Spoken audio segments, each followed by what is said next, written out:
Any funny stories of traveling with your team? Oh. Anything at all? Is there anything maybe So here is a life lesson. If you're taking non-travel people on a business trip, don't tell them there's a Buc-ee's anywhere in a 30-mile radius. Oh man.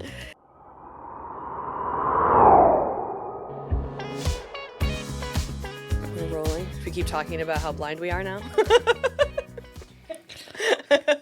back when. Let me put my glasses on.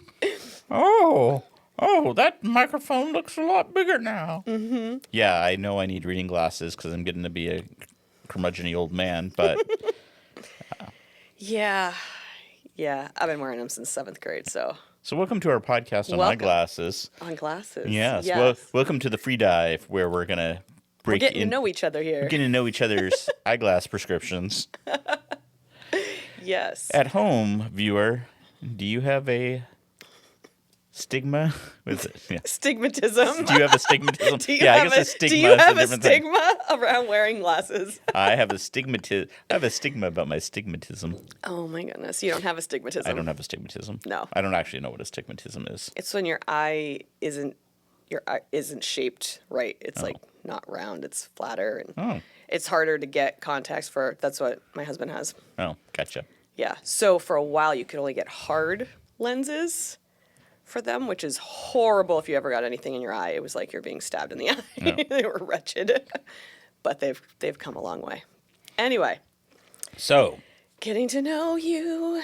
We got to know each other recently, Bill. Yeah. So this week on the free dive, we're talking about business travel.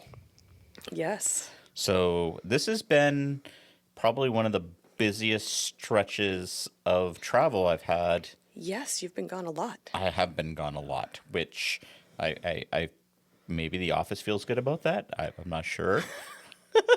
Like, where in the world is Bill? Yes. And Deb, you had your very first work trip experience. First trip to Texas. First trip to the Central Time Zone. Wow, it was a lot of firsts. It was a lot of firsts. First time leaving my family since having one. Wow. Without any of them coming with me. Wow. So, with some Haley separation anxiety. No, she's old enough that she was cool about it. She was cool, and my husband took the 3. It was only 3 days, so it was whirlwind. Yes. So he took the 3 days off and managed her homeschooling and did stuff that he needed to do. Took her to dance class, got the drop-off pickup, and got to juggle all that. So how did you feel? Okay, so you were on the first leg of my summertime travel. So for those who follow Seapoint, we have a client that we love in Texas. Yes, they're awesome. And they're awesome. So we did a site visit to Texas. Mm-hmm. Usually they come once a year to Maine, and we have a jam session. This year we went to Texas. Yeah. And incredible hospitality on their part. Oh, yeah. They were amazing. Yeah. But it is kind of a funny thing, business travel, because it's one of those things that on paper, it seems like a lot. Mm-hmm. Like the expense, buying airplane tickets, hotels, for a day meeting, right? Right. But what do you see the value, the benefits from it? Just getting to, like, our meetings with the client are so, like, we have them every week, but they're so specific, and there might be a little chit chat at the beginning, but it's usually just between a couple people on the call. It's like, there's no way to really get to know people. So just having that connection, I think, can really solidify that relationship too. Like, now you're invested in not just, oh, you're doing good work, but you're doing good work and we enjoy spending time with you, and like, you're our people type of thing. Like, there's something to be said for working with people, whether it's working with a client or working with a business that you jive with. Yeah. And you really get to see that more, I feel like, when you're there. And it's just easier to have impromptu conversations that go places that maybe a half-hour weekly meeting doesn't allow the opportunity for. Yeah. No, totally agree. And along those thoughts, it's kind of interesting because in our industry, like, technology has gotten to the point where all of our meetings are on Zoom. So we're meeting face to face Right. at this point, versus like maybe 10 years ago when it was just audio, tie-ins, quick call. It would be telephone conferences, things of that. Oh, Freeconferencecall.com, yes. back Yeah, in the yeah, day. yeah. But it's interesting that even with the advancements in technology, even though we're, basically sitting in our virtual rooms, you lose some type of connection, Yeah. versus just sitting in a conference room together and being able to hash out project stuff. For sure. Yeah. For sure. I mean, we find that even within the team, like we've got a lot of remote workers. I'm remote a lot. And there's all sorts of ways to stay connected, but it's not always the same as spending a day in the office and actually getting to have conversations and just there's more opportunity to see where things lead in Yeah. those types of collaborations and stuff. And that's where new ideas are born all the time. It's like, I'll come in here on a day with Anna Lynn and we'll like have this idea. It's like we see each other all the time or are on calls together all the time. And it doesn't go there. But when you're together face to face, something else happens. It's hard to like put your finger on what it is, but there's definitely that ability to connect in a different way Yeah. that leads to ideas. Yeah, no, I totally agree with that. And then it's interesting too, so we did Texas. Then I went out to Pima. And then after Pima, I dovetailed that. I did a trip to Wisconsin to visit Nosco, our client. And that was really interesting to me because Nosco's director of marketing has been out here before Okay. and met with us here in Kittery. But it was the first time anybody from Seapoint has been out to their plant. Okay. And I thought it was really interesting because, so for those who don't know, Nosco is a national packaging company, very, very strong in the pharmaceutical packaging, and then a lot of like pouches, gusseted bags for really making a push into consumer goods is really where their focus is right now. And it was really interesting to me because, we meet with them, we're doing a lot of work with social with them, but actually just to be able to go and like walk through the factory floor, see the machinery, get a better understanding of the culture there. Yeah. It was people that we've worked with for over 5 years that we've never met in person. Wow. And so I feel like there's a lot that can, just in those short interchanges where you get to know people better to understand, their working, and I think even like things, between any of these clients, you might be on Zoom, you might get a certain look, you might get a certain reaction to something, but you don't know the person from real life. You don't see the person to be like, okay, that's just how they are in the office. Yeah. If they're not expressing displeasure or pleasure about the subject, That's or their processing approval, look or that's their whatever. yeah, exactly. And then you meet them in person, Yeah. and I feel like afterwards, afterwards, all your Zoom meetings actually are far more productive based off of that. Yeah. So how do you, as a business owner, justify like the costs? Like you said, it's like we 5 of us went down to Texas. How do you justify a trip like that from a cost perspective? And again, I think that depends on how the retainer's built out. Yep. As far as services to build that into. Again, obviously, some clients are smaller projects and much more limited in scope. Yeah. So it may not warrant, or maybe it's once every 5 years do a smaller project that way. Yeah. And sometimes it's a case of, with a bigger client, between, that and Pima, educational side, that as well, as far That's as a big trip too. yeah, it's not just we're sending one person to Pima. We're sending 2 to 3 team members at a time now to Pima. The educational benefits of that, it's an expensive proposition. Yeah. But you have to look at the impact of being able to meet people in your peer group. And then even for instance, Courtney went to her last Pima last winter. I think it was a huge professional development aspect for her. Yeah.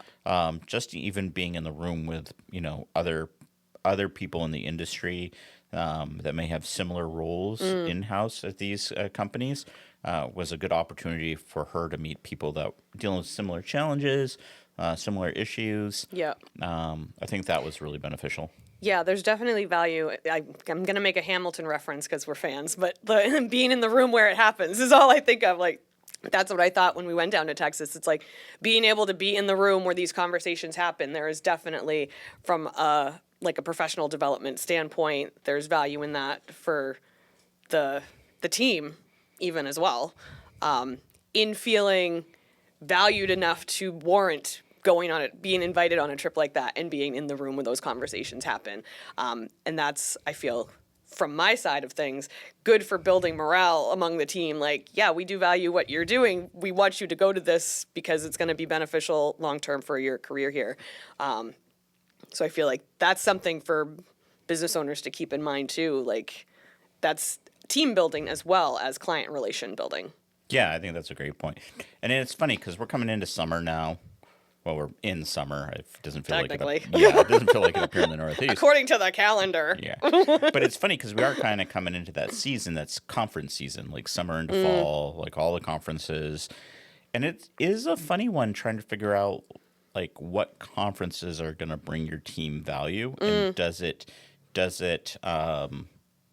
cost warrant the sending the people? Yeah. So like, for instance, we're not sending anybody to Inbound this year. Yeah. Partly because Inbound's not in Boston. Inbound is in okay. San Francisco this year. So, I mean, yay for the West Coast marketers out there. Yep. They're going to have that availability a little bit closer for them. Yeah. But I do think it's one of those things where when it's in town in Boston, you know, the cost proposition of that, like everyone sleeps at home, everyone can go down for the Right. It's a little more conference. doable. And A little more doable. So, Yeah. you know, I lose the hours, you Yeah. know, as far as working hours. You have the cost of the program. But that's always been, I think, a fairly good conference that in the marketing world as far as, Yeah. and especially as much as we do in HubSpot to understand where HubSpot's going. I think the team as a whole always has commented to me that they would skip Inbound itself and just go to Partner Day. Oh, okay. The team members that work in HubSpot say that Partner Day is the most valuable Interesting. day that they really get something out of it. Inbound can be a little bit more of a, you know, a social thing. It was interesting. Yeah. I don't know if Amy Poehler is going to really help up my marketing game. I don't know, but I wanted to go to the Ryan Reynolds one. Yes. I was bummed about that. I'm not going to lie. Yes. His marketing's pretty stellar. This year it was like, I think this year's like Amy Poehler and the guy who does the hot wings. Oh, tasting. Hot Ones? Hot Ones. Oh, I that like guy. Hot Ones. Yeah. I think it would be funny if they just get him and Brian Halligan on the stage and make Brian Halligan eat hot wings. He's turned that into quite the brand, though. Like, his stuff, the sauces are everywhere. Like I just discovered that podcast last year. Yeah. I'm like, this is interesting. Like, Yeah. So, but yeah. I think the other conference regional for us that I do really love is Agents of Change. Yeah, I've heard of that one. It's up in Portland, right? Yeah. So Yep. Flight Media, Rich Brooks puts it on. I've been a couple times. Yep. And then last 2 years, I've sent team members from Sea Point and got great reviews as far as like really Nice. actionable use. So that one I do, again, like we talk about like the cost for sending people to one of these things. So again, it's regional. I'm not paying airfare for someone to go. Yeah. But the cost of the conference isn't horrible. Yeah. So I feel like what they've learned and they get back it's definitely like making that equation work. Yeah. Is definitely worth it. So it doesn't have to be some big, extravagant, inbound level, like check regional stuff. Like there's good information out there, and people are putting together conferences like that. Exactly. Everywhere. And I think too the thing is looking for a conference that is more conference oriented versus booth oriented. Okay. Like Explain the difference. Like Expo. So like there's InsureTech, there's some other ones. They're more like vendors setting up booths. Mm-hmm. And there's value to meeting like, okay, what tech is coming out in our space, what are people offering? But I find like an event that's far more focused on the actual program and in education, not just here's my business. Yeah. And I will say that's one of the things I love about Pima. Yeah. Right. So we're a member of Pima. It's a marketing for insurance in the Infinity space. There's no booths. There's no vendor set up, the hall of, get your cheap swag sort of deal. Yeah. But it's networking and programs. And people are far more focused on getting work done while they're there, whether that work is, setting up meetings, collaboration between groups. I think it's a great ecosystem as far as, you have the providers of insurance, you have the distributors of insurance, and then you have people like us who are facilitate in that space. You have all of them in a room, for 3 days. There's a lot of great ability for collaboration, sounding, and organizations like that. So I think that's like finding value as far as like if you can find organizations or events to go to, that less fluff. Yeah. And more like the building, really training and building like legitimate relationships from it. So you got to give a presentation at that Pima conference. What was that about? And no one's going to be shocked by this. Bill, tell us what your presentation was about. Guess what, everybody? I was discussing AI. No. Insurance marketing with AI. Yeah, and it was really an interesting room because on one hand, you had a lot of like C-suite people that were VPs for insurance, and there might be some. I think we're at the point where most people are using AI at some point. To some degree. To some degree, like almost everyone I know is using ChatGPT in some way, whether it's personal or whatever, helping you plan meals for the week or right. But I still think as a group and as an organization, it was in an audience, it was a lot of people that are like, I know it's out there, I know it's making changes, but I don't really understand how it's going to impact me. Yeah. How it impacts me now and how it's going to impact me. And how can I use it right in an appropriate way so that I don't get left behind. But on the other hand, so, one of the points I made in the presentation is AI to me is the most overhyped and underhyped technology at the same time. Because on one hand, like everybody just throws the words with AI, right? Now with AI on everything. Yeah. And to the point we've just been kind of deaf to it or, just like, all right, whatever, you have AI and you're catch up now. But on the other hand, like people aren't seriously thinking about the impact of the technology and how quickly it's changing. And I think there's that two part of it because we think about AI as far as creating things. So there's a lot of AI pictures, a lot of AI videos, a lot of being able to use it. Google's new VO3 is pretty impressive. I mean, it's still got a lot of bugs right now, and especially the continuity. But I figure give them 6 months. VO3 is going to... I wouldn't be surprised within a year if somebody makes a movie that's just an AI-generated movie somehow. There's a fly that just flew right by my ear. I'm like, what? Sorry. The fly is also interested in AI. I guess so. So that side of it, like it's so there's the creative side, being able to make things, especially in a commercial marketing sense. Like we're gonna have the ability to create ad copy and content at a fraction of the price than what it would have been 5 years ago. So to me, that's really exciting in the sense that there's smaller organizations that are going to be able to make much more polished, much more professional content than they just wouldn't have had the budgets to before. So that's part of it. Like, what can you make? What can you create with AI? AI creating. The other part, though, is the synthesizing information. Yeah. So it's, it's not just always like, what does it put out, but then also what insights can AI, and that part of being able to engage with these large language models to take our ad copy, take our analytics, and provide analysis that, either would take a long time for a human just to be able to pull that data together and synthesize it in some usable Yeah. form. I think that's the other exciting part about it. Yeah. Yeah, I definitely want to get more into Yeah. learning more about that. What's the craziest thing you've done with AI so far? Because I'll tell you, we get lots of stuff dropped in the chats Yes. at weird hours. All of a sudden, there's this whole thread of videos and pictures of us as Muppets and Star Wars characters and such. So, what's the craziest thing you've done with AI? I've started making movies with like short little clip movies with AI. That's been a lot of fun. Some of those have been showing up in our Yes, they Seaplane have. chat. I've been able to do some custom coding for things that was beyond my personal level that Nice. I've been pretty proud of.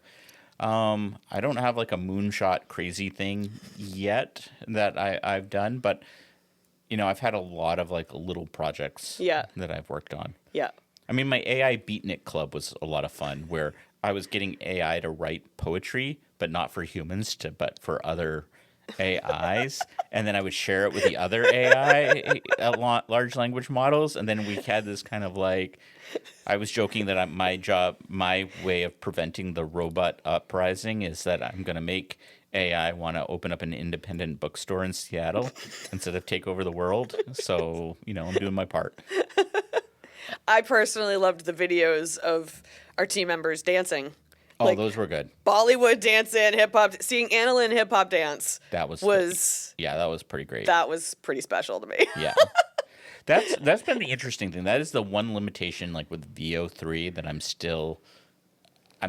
like they haven't got to. So for those who haven't used it, Google launched their text to video product called VO. They had VO2, they just launched VO3. VO3 also does sound. So you can give it a character, you can get them to say something. It's super useful. Downside of it is VO3 with the text being able to generate sound, generate people talking, you can only use that text prompt to video. You still can't use image references. So in the past, I would have been able, for instance, not in the past, what I'd love to be able to do is upload, like, for instance, my picture. So with VO2, I could upload my picture, and then it was the video of me getting off the private jet, looking like Pitbull a little bit, and then puppies coming up and running up to me, right? So random. So random. Well, I was telling someone, like, I made it, and I was like, oh, this looks pretty great. Like, I have this, I had bought a tuxedo jacket that was a gold paisley tuxedo jacket. I bought it for Pima because it was their 50th anniversary. Figured, they have a gala night. I'll wear it for the gala. And it would be a great tie-in for this AI stuff. So I'm wearing it, and on the video, it shows me getting off the private jet with my gold tuxedo jacket. And at first, it was giving me a little too much Andrew Tate vibes, And if you know me, it's definitely I'm not Pitbull / Andrew Tate. That's just not my MO. And then I was just like, well, this is kind of going in the wrong direction. How can I tone this down? Puppies. Puppies. Golden retriever puppies running across the tarmac saved me. It's like, there's Bill. Yeah. So that was done in VO2 because you couldn't get audio with VO3 to, like, as a character. I think once we get to that point of especially being able to take, like, a character and have that character be consistent through multiple clips. So Google's VO3 is 8-second clips at this point. So I've been trying to work around a few projects right now. And the problem is, like, I couldn't have a person say something in a clip and then recreate that exact same person to then say something in a follow-up clip with a consistency of voice, consistency of how they look. Yep.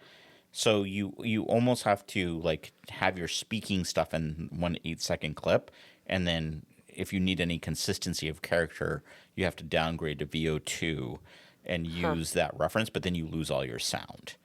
So then you have to either somehow voiceover or, like, it just gets more complicated. This is like its own full-time job. It kind of learning is. this stuff. So Do you think that's going to be a position now for companies, like just someone who manages the AI?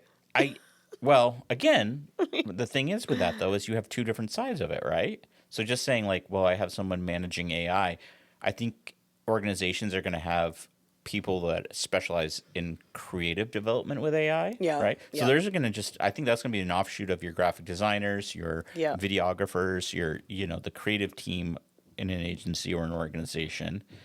But then you're also going to have someone like you, Deb, who's going to, being able to use ChatGPT for sheets, for Yeah. instance, and have the ability to, okay, I'm going to start learning or thinking about how to leverage Yeah. AI to gain deeper insights from Yeah. data that I currently have, or asking AI questions to uncover Yeah. things. So it's more of a different teams learning what the versions of AI they need to Exactly. do their job better.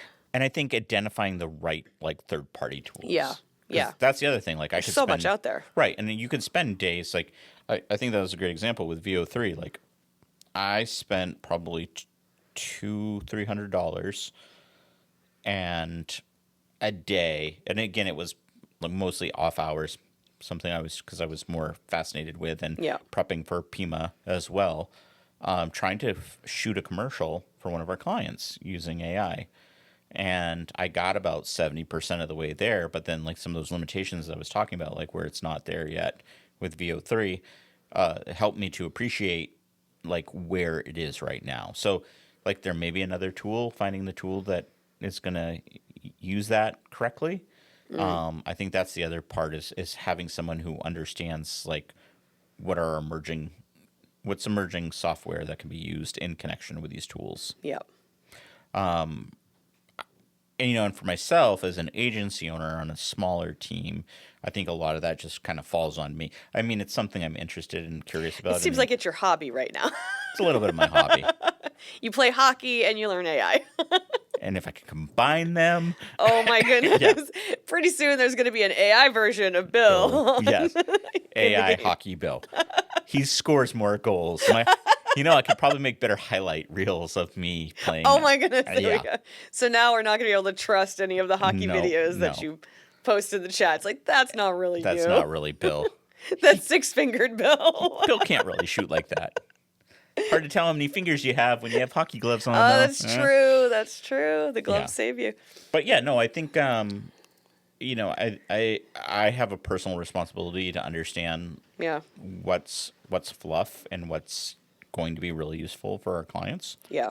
So I think that's where my own interest is in it, and just how much it's going to change things and how Yeah. quickly things are changing. So fast. Yeah, I was looking at some of the AI photo generation stuff from like a year or 2 years ago, and how It's crazy how it just looks like so cheap compared to what Midjourney can do now, Yeah. or what some of these other platforms are putting out. Or Yeah. It's going to be hard to know what's real. it is going to be very hard to know what's real very, very quickly. It's going to create a whole generation of skeptical Yes. consumers. Well, I'll give you a great one. Is like even that, but like even thinking about like phishing scams. When you start getting phone calls from your boss telling you need to Yes. do X, Y, or Z. Like, we took one of our clients. She wanted to create a digital avatar of herself so she could like post some videos talking about different products. And so we made one of her telling the rest of her team that they really need to send us brownies.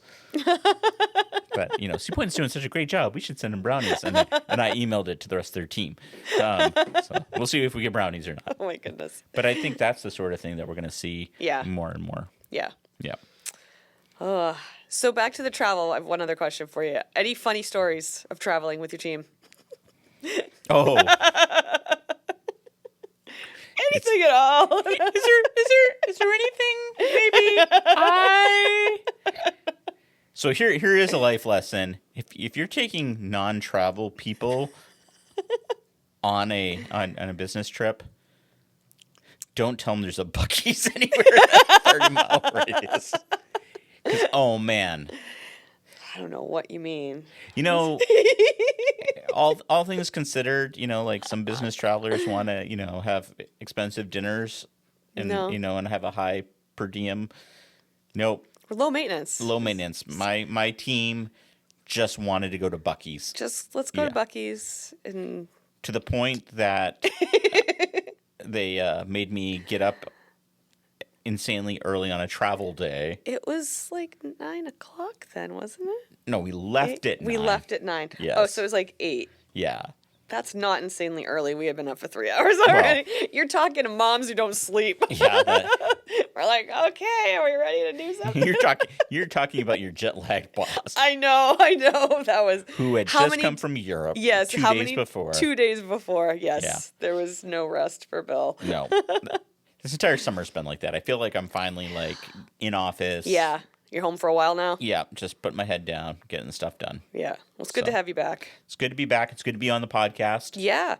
So Christy's got her new part, Get to Know the Team Member, and we have a question for you. Oh, hit me. Okay. What member of the team hates, in all caps, hates getting high fives? Ooh.